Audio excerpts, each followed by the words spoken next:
Hey, it's Greg Milby, community storyteller for Kentucky's Heartland. The Elizabethtown Sports Park has been a treasure in this community for 10 years now.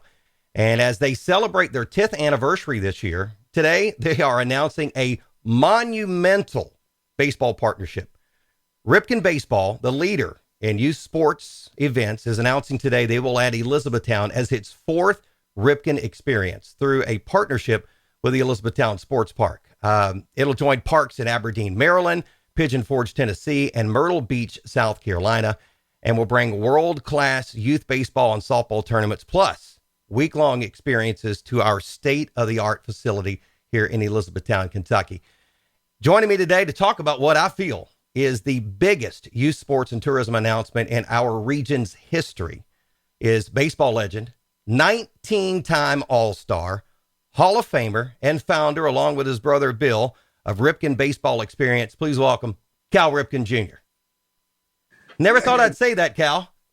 Caught up in, I'm a pretty humble guy, and so is Billy. So we try to keep things in perspective all the time, but sometimes we kind of pinch ourselves a little bit, the success we've had in the youth baseball area, minor league baseball, and even being able to play in the big leagues all those years. So it's a great joy to sometimes stop and take a look back and say, we're doing okay. But then you got to come right back to the present and say, okay, how do we serve the kids? How do we make these experiences better? And how do we grow and how do we duplicate this so we can affect more kids? All right. So baseball families and community leaders are going to realize just how massive this announcement is. Can you explain to the average Joe, the average citizen, what the Ripken Baseball Experience is and what the partnership will mean to our town? Yeah, I mean, I can give you some context, and maybe that would be helpful going back. When Billy and I left baseball, I retired a little later than Bill. Bill had 12 years in the big leagues. I had 21 years in the big leagues. And when we retired, we wanted to encourage kids to play the game. We wanted to promote baseball because the game has been so good for us. Dad, we were a family of baseball players and people, and Dad was our encyclopedia of baseball. So we wanted to teach baseball the way Dad taught baseball. We wanted to create tournaments that elevated the tournament experience into something that a big leaguer would feel. So some of the details right there, depending upon your resources in each one of these complexes, and we've gotten better at it over the years. But Billy and I realized that playing in the big leagues, this many people, a very small people, understand what it feels like to play in Fenway Park or Yankee Stadium, or play in the big leagues for that. So we wanted to try to bring some of those elements down to the tournament level, anywhere from have a relationship with Gatorade, and Gatorade has the coolers and all that kind of stuff. You want them to experience what's in a big league dugout, sunflower seeds, the whole works that like that. But it starts with playing on a really good field, and we have created these experiences in other complexes where when you had a white piece of paper where you can build different ballparks so that when two teams play, they might play in Fenway Park, with a high green wall, and the game might take on a different dimension with these two teams. Then you put them in a much bigger ballpark, and all of a sudden now speed becomes a factor, and covering the outfield and defense and those things become a factor. So all those things are the beautiful things about baseball that we lived, and we try to bring those elements down certainly to the kids and make them feel like big leaguers. Try to give them that. Part of the experience is we have ambassadors that come in. We have connections to current players and past players and Hall of Fame players, and they gladly want to come in and share their stories. We have coaches clinics within there where you could talk to Ozzie Smith or Eddie Murray or Andre Dawson. And so we want to bring an element of learning that also takes place where they could talk about base stealing or hitting with two strikes or whatever. And so we have that ability to bring those people in. So we're constantly looking at ways where we can service the kids in a more big league way. But it definitely starts with a world-class facility, a state-of-the-art facility. And that's what attracted us to E-Town. A beautiful facility that right from the get-go, kids just love playing on it. Now you add the other elements of that into the experience. It becomes a family vacation, a family experience, and you leave there with memories because most of the kids are not going to get a chance to play much past 12-year-old. We'd like to extend those into 13 and 14 and 15 if we can. And then when you get to high school, it's it's hit or miss. The percentages go way down. So that's the context and the history of why we got into it. And we continue to love it. We continue to try to enhance our experience. And now we're in a growth phase where we're looking at, we've built these models that have been very successful, and we say, okay, where else can we put these? I have an interesting story. I'm not letting you ask any questions, by the way. I'm fine. Look, I'm fan geeking right now, so don't worry about me asking questions. I'll just check them off as we go. You keep doing your thing, Cal. We're good. Okay. So Kentucky, it's a really good feel for me in Kentucky. One of my best friends was John Shelby from Lexington, Kentucky. We came up through the minor leagues. We're teammates in the big leagues for a while. He went on and had some of his best years with the Dodgers. They won the World Series. He was part of the World Series with the Orioles in '83. And we discovered we had a link in the Little League World Series. My dad was managing in Asheville, North Carolina, and I played for the state of North Carolina, represented the state of North Carolina in the Southeast Regionals in St. Petersburg. Kentucky came down there with that team, and John Shelby was a year older than me, so he wasn't there, but all his friends were there. And we won the first game down in St. Petersburg. We beat Louisiana, and then we played Kentucky. And Kentucky beat me. I pitched that game. They beat me 4-3. I gave up a 3-run homer that barely landed on the top of the fence and kind of bounced over. So we reminisce about that all the time. And he always talks about how crazy Kentucky is for their baseball. It's a hotbed. A lot of representatives around the league and around the minor leagues at the time. It seemed like T-Bone knew everybody.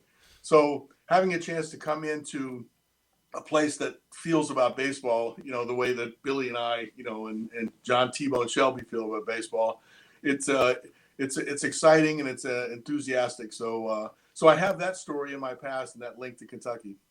Yeah. Now you've got some great facilities: Aberdeen, Maryland, Myrtle Beach, South Carolina, and Pigeon Forge, Tennessee, of course. Adding Elizabethtown, we think it's the crown jewel of everything. We think you guys are going to just be blown away by what this community brings, what tourism around our region brings for these families when they come in. But why did you guys make the decision to add Elizabethtown as the fourth park that you guys are doing the experience at? It first starts, with the opportunity and a conversation and being in the area. And I think years ago, we were having discussions with H&B, Hillerton, Bradley, Louisville Slugger, and how we could get into the youth business. And, they had an interest in that. And we were exploring a potential partnership. That didn't fully work out, so we kind of went our separate ways. But it first starts with any area. You love the fact that they care about sports. They care about youth sports. But it starts with me with the quality of the complex. The quality of the complex first has to be there. We've all played in fields, cornfields. We cut down a hay field in my neighborhood and made bases out of it so you could get the game in. But as you go through the minor leagues, the fields get better. Now they're pretty state of the art now through the minor leagues. But when we came through, and when you get to the big leagues, there's this great feeling of when you go out on the field, you're playing on a big league caliber field. Now, many of the fields we have are turf. And so turf, it's the same exact turf that is used in the big league. So you get the same sort of feeling, the pellets up in there, the way you slide, some of the configurations and the character of the dirt is still maintained. But so we can play on those surfaces over and over and over again and keep beating them up and still get kids more opportunities. So starts with the quality of the complex. And then it grows from the excitement level for baseball in particular, but youth sports in general. And so that checked all the boxes. Our people were so impressed when they went in there for the first inspection to look at it and say, okay, does this model or mirror our standard, the way that we want to present the Ripken experience? And right away they say, this is an awesome place. Well, I'm glad they feel that way because I've felt that way for years. I love that park. I like to walk the park, run the park, even when my kids are out of the baseball age now. It's just a phenomenal place to go to watch baseball, but it's also a phenomenal place to go just if you are a sports junkie and just want to see fields. It's a beautiful place. So what does this partnership mean for our local athletes? Maybe those who don't play travel ball. Maybe they are a rec league kid that their whole joy is just hanging around other kids during the summer and maybe playing a little baseball, but not being massively competitive. What does that mean for those Yeah. athletes? Yeah. So what we've discovered over time, and it started out right in Aberdeen, is that when you build these facilities and you build really nice ones, there's opportunities to share that with communities because, in a sense, your business is built around these experiences for travel teams. And then there are all-star travel teams. They put the teams together. They travel around. They make decisions on budgets. They create family vacations, but it's a select group of people. And we never want to keep the community out. So the fields sit vacant many times. We've had agreements with local rec areas because I grew up in Aberdeen. We wanted the fields to be used. We wanted the fields to be enjoyed by the community. So in some places we have high school state tournaments. Any way that we can involve the community in the complex that's in their backyard or it's within their use. We don't want them going by and saying, okay, that's not for us. We want them to think this is for us. This is our field. So we look for those opportunities all across the way. And the turf fields, especially in Myrtle Beach and Pigeon Forge, gives us a really good opportunity because there's a wear and tear on the fields, but not near the wear and tear when you had Camden Yards caliber grass and dirt, and you had a groundskeeper that had to keep up with it. The turf fields give us even more opportunity to allow the community to come in and enjoy the fields the same exact way as we're trying to present them to the travel teams. Just listening to you talk about this, you and your brother putting this together, and why are you so passionate about youth baseball? I mean, you played baseball growing up. You would figure, I mean, my gosh, you played thousands of games in a row. You figured you'd never want to see a baseball again, but your passion for youth baseball is unmatched, I think, by most people. Why is there passion for that? Well, it was fun. In some ways, you want to use your influence to encourage other people to play. The numbers in baseball, the demographics for people that watch baseball are getting older and older, and how do you present the game to the youth to make them, love it the way that Billy and I loved it. And so it was in our blood. I grew up the first 14 years of my life was in the minor leagues. My dad was a manager in the minor leagues. And so we went to the ballpark all the time, and Dad had to go in there early. He had his responsibilities. And so we creatively had cup ball games or tape ball games or ping pong with a souvenir bat games. We were constantly figuring out the landscape of where to play. And occasionally we got to go out on the minor league field and, throw a ball from the outfield and have it skip really nicely into the home plate where we played a tag up game. It's just there was a joy that comes around playing. And my son had gone through the minor leagues. His baseball career might, his dream might be coming to an end right now. And so I had an opportunity to relive that through him. And when you teach baseball, Dad was always a really great teacher. You want to insert the element of fun, but you also want to have some structure in there too. So there's a fine balance on how you do that, and which encourages the kids because baseball is hard. Hitting is hard. And so it's frustrating. You fail 7 out of 10 times. So we thought we were built for this. And it really started out us clinics and trying to get more kids involved. We've partnered with Major League Baseball in ways that says, how can we relate to the kids? So it all kind of rolls up into a love of the game. And we've discovered that we're really good at we have a really great staff, and it's just a great experience for all of us. So involving, and we do have sort of a partnership mentality. We're not like thinking, okay, we're the ones that know exactly what's going on. We want to include people that we respected across the baseball field. They have kids that come in. Jim Tomey's bringing his kid into to a bunch of our tournaments. It's a way to they're dads just like the rest of the dads, and they bring their kids in and enjoy the tournaments too. So it almost seems to spread out across the baseball community, which is always good for the kids. Wow. And I wish there was some way that I could portray how big this announcement is for somebody that hasn't figured that out yet. Maybe like if I had some fireworks here or some smoke cannons or something like that. But it's hard to do. We're not so much about all those frills. We're old school. You hit a home run, you run around the bases, you don't stand there for 5 minutes. So You don't fling the bat and do that kind of stuff. Okay. Billy and I saw our success in baseball as the entertainment was in the quality of the execution and the way that we played. And we looked at ourselves as sportsmen. It seems like now some of the kids want to build their brand before they even play, uh, and the younger modern day players sometimes think of themselves as entertainers. That's all fun because I think the game is entertaining. But we're old school, so save the fireworks and the big announcements. We like to come in, um, um, and maybe lower the expectations, and then blow it up, and then have it and see the faces of everybody really happy. We don't like to come in with big fanfare.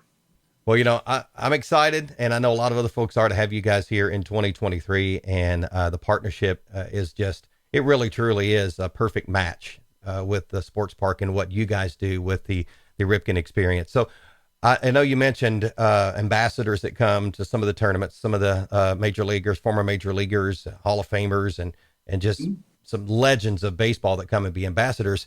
Will we be seeing you much at the Elizabethtown Sports Park? Billy and I are the number one ambassadors. So we try to split our time up. The more success you have, the less you can kind of, if you had one complex, then it's easy to be there, quite a bit, which is Aberdeen was our hometown, our teaching facility that was there. We had our camps and stuff. So it's natural. Our second one was Myrtle Beach. And so early on, we're trying to build that model. And so we're there a little bit more. Once you get the model built, it's great that, when you come into like a place like E-Town, it's turnkey. But we still like looking at it, trying to figure out how do we mold it to some of the things that we really like. We like being involved in the design process for a brand new complex. We always have creative ideas on how to get the teams ready, how to function, how to teach, and some elements that we can add to those complexes. So if you look to the future, maybe some of those elements start to get incorporated into the model. I'll give you a quick story about when we first did our place in Aberdeen. Billy and I wanted mini Camden Yards really bad, and which includes a warehouse. So we looked at an office building project, and then we probably would have lost our shirts if we did the office. It wouldn't have been a good thing. But we looked into hotels, and the hotel space. It made sense right off 95 to actually have a hotel. We got some hotel chains or some big groups interested. And we went into Marriott to talk to them. And I had to convince Bill Marriott that this 8-story brick building was within their model, wasn't tearing away from their brand because they're very brand conscious. And so he listened to us present for a while. And in the end, he says, I get it. And he approved it. So we have a residence inn and a courtyard, 195 rooms that oversee just the same relationship into Camden Yards. So you can look down through. And it's a cool thing when you stay the night there and you wake up at 8 and all of a sudden you see all the kids in their uniforms just starting to spread out over the complex and start to play games. But that's the kind of thinking that we think about. And so we have a mini Camden Yards. That really gives that feeling. And some left-handed kids, if they're strong enough and big enough, which they keep getting bigger and stronger, they'll be able to hit the warehouse the way that Ken Griffey Jr. hit the warehouse in the All-Star game in Camden Yards. So that's how we think. Well, I'm excited. 2023 is looking great. The sports park celebrating 10 years, and you start to look ahead what the next 10 years look like. I think they might have peaked a little too early to know what the next 10 years is going to look like, because make an announcement like this at your 10th anniversary, you're not only giving yourself a gift for 10 years of success at the sports park, but you're giving the community a gift of what the next 10 years are going to look like. So, well, an already successful complex, and we look forward to making it even more successful. Good stuff. Cal, thank you so much for the time. I appreciate it. I know you've got so many things going on, and we look forward to seeing you in our town, Elizabethtown, in many occasions. And if you ever get a chance, I'll take you down to JR Neighbors and treat you to a special burger. Okay. I look forward to it. Thank you so much. All right, ladies and gentlemen, he is Cal Ripken Jr., baseball legend and founder of Ripken Baseball, along with his brother Bill. And they are now in partnership with Elizabethtown Sports Park, and we are super excited. I'm Greg Milby, community storyteller, and this is Kentucky's Heartland.